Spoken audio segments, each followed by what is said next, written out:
Romaric Noifeu, bonjour. Bonjour Parfait ici, bonjour Perfecto, bonjour encore une fois de plus à ce riche panel constitué. La 4e livraison d'Espace Miné sur Info Télévision, c'est du pur régal, Parfait ici. Merci. J'espère que vous n'avez pas peur. Hein. Non. Trop d'énergie dans ce studio. Je pense que je suis justement plongé dans une énergie peut-être au-dessus de celle qui est ici, parce que lorsqu'on partage une vie profonde avec la personne. Je pense que même si c'est un grand lycée indien qui entre maintenant ici, il doit faire très attention. Parfait. Ici, lorsqu'on partage justement la vie, la divinité avec le Christ, on est au-dessus de toutes les énergies.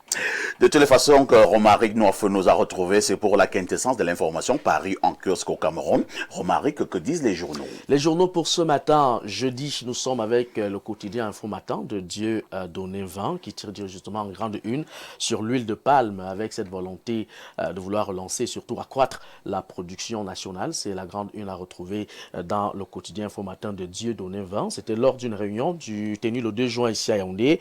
Le ministre du Commerce et les acteurs de la filière ont décidé de relancer et accroître la production nationale d'huile de palme pour réduire la dépendance aux importations. Actualité traitée en page 3 de ce numéro en kiosque. Et puis le tri-hebdomadaire La Météo n'est pas en reste, mais plutôt global quant à une autre information Camtel MTN et Orange avec le pouvoir du régulateur. Il s'agit de l'agence de régulation des télécommunications qui affiche dans son pouvoir de contrôle sur Camtel MTN et Orange en veillant à la régulation des opérateurs et au respect de l'égalité de traitement des usagers. Le quotidien gouvernemental de Marie-Claire Nana Cameroun Tribune est également en kiosque. Il s'agit justement pour le gouvernement qui serre la vis sur la fraude aux allocations familiales. L'opération de contrôle a révélé une hausse de plus de 55% des cas en 21 mois avec des mesures renforcées pour y mettre fin. La grande une parle du sale temps pour les fraudeurs. On peut justement le constater à l'écran ce matin. Le quotidien Econews de Pascal Dibamou également traite de cette actualité allocation familiale.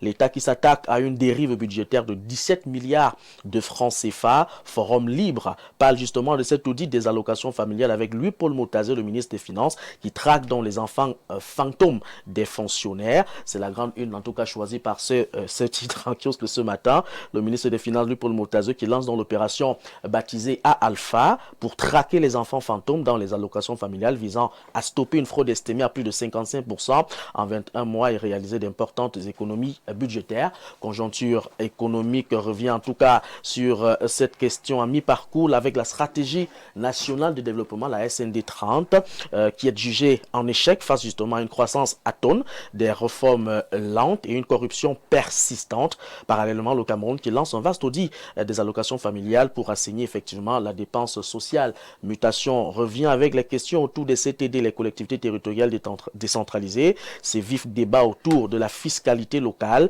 On parle justement de ces administrations déconcentrées qui s'affrontent sur le recouvrement des recettes. Chacun réclame donc une gestion plus autonome des fonds collectés. Georges Alain Boyomo parle justement de cette fiscalité locale. Ça discute en cash. C'est la grande une de mutation en kiosque ce jour. La nouvelle expression revient sur les élections municipales quand Paul Biya étouffe la foi. C'est donc la sortie... La loi, merci beaucoup. C'est donc la sortie du professeur Maurice Kamto qui accuse le président de la République Paul Biya d'avoir violé le principe de non-rétroactivité de la loi en prorogeant le mandat des conseillers municipaux, estimant donc que la révision du code électoral ne prévoit pas d'effet rétroactif. Le quotidien Réalité Plus, on peut le constater justement en petite une, l'actualité traitée en page 5 de ce journal. Arrêtez vos sorcelleries. Le président national de l'UNDP est vivant et se porte très bien.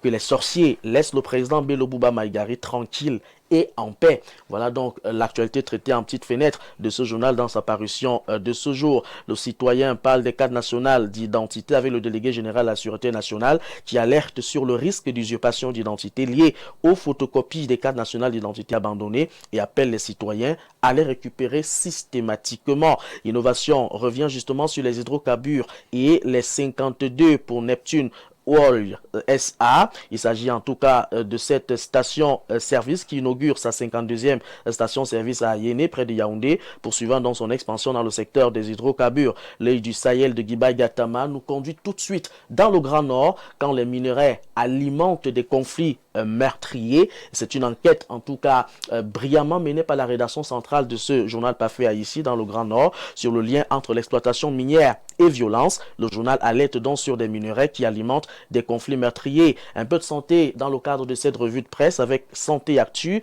le programme et projet de santé Manaouda Malachi qui prône l'équité et la responsabilité. Le ministre de la Santé publique qui appelle à l'équité, à la responsabilité collective et au respect des règles dans les programmes et projets de santé suite à une assemblée générale au centre de coordination des urgences. Actualité en tout cas traitée également par projection en kiosque ce jour sur l'administration sanitaire tolérance zéro contre les dérives en milieu professionnel. Ouest Cameroun n'est pas en reste quant à cette actualité. Le ministre de la Santé publique Manaouda Malachi qui insiste davantage sur la rigueur et la discipline dans l'administration sanitaire. C'était lors d'une visite des programmes stratégiques du ministère. La riposte dans son édition spéciale fait un clin d'œil à ce parcours d'excellence et la fidélité républicaine d'exception. Il s'agit donc du docteur Henri Eyébé ici, l'élégance administrative au service de l'État du Cameroun. Le journal rend donc hommage à ce digne fils originaire justement de la région du centre Cameroun, le ministre des Domaines, présenté comme une figure d'expérience et surtout de rigueur au service de l'État camerounais et qui a donc décidé d'accompagner dignement sa sœur à sa dernière demeure. L'info à chaud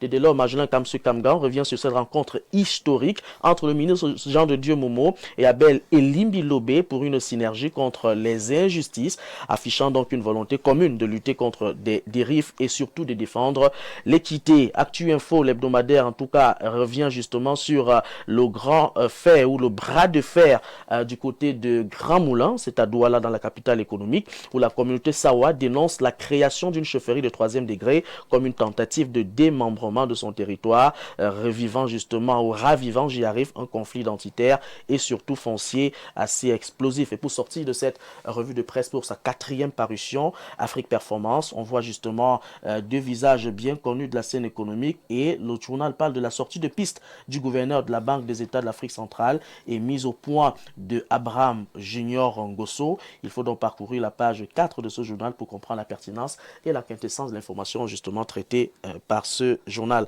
Parfait ici, c'est avec cette actualité que nous refermons cette revue de presse sur ce prestigieux plateau Espace Miné pour sa 4e parution de la semaine. Merci Romaric pour cette quintessence de l'information parue donc en kiosque au Cameroun. Nous nous disons à demain 10h pour la dernière livraison de la semaine. C'est de ça qu'il s'agit parfaitement. Mais toujours le Seigneur au centre de ta vie. C'est grâce à lui, c'est pour lui et c'est tout simplement en lui que nous vivons parfait ici. À tout de suite pour la suite.